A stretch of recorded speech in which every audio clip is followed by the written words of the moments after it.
这期视频我们一起来看看那些天才的工作技巧和生活小窍门，让我们马上开始吧。不需要昂贵的清洁工具，你只需要将刷子连接到钻头，那么你就可以将所有的东西擦洗到最好的光泽，并且还省时又省力。假如你的朋友在露营途中忘记带烧烤材料，这里有一个临时烧烤的快速方法。家里的旧钳子千万不要扔掉，或许能派上其他用场，因为它们可以改成一个出色的抓砖机。一把旧铲子经过改造后变成一把锄地神器，只需要一个旧轮胎，砍柴就像切蛋糕一样整齐。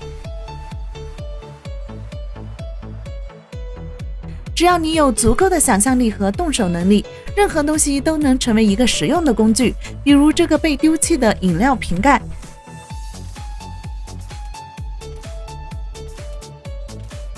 在炎热的夏天，如果没有空调的帮助，那么或许现在你可以将你的风扇升级，你只需要几个空瓶和尽可能多一些的冰块，就可以享受到清爽的凉风了。如何快速消耗一个苹果？或许这个自制小工具能够帮助到你。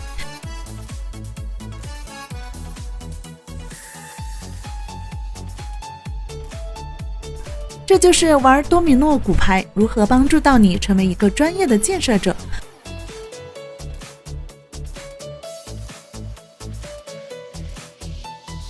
我们都知道胶带很难从纸上整齐的分离，不过你只要这样做，一切就变得非常简单。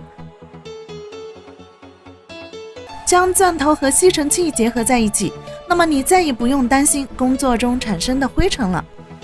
这是最好也是最简单的能妥善整理好这些钉子的方法。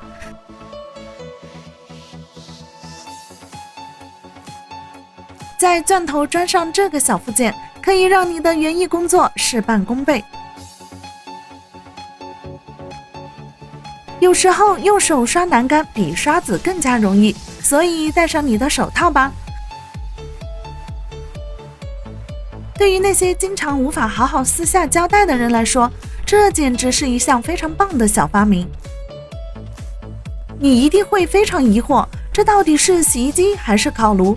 实际上，这是一台洗衣机改造的烤炉。有人把它里面完全拆除，在里面搭建了一个成熟的炉子，你甚至还可以在上面做饭，看上去非常酷。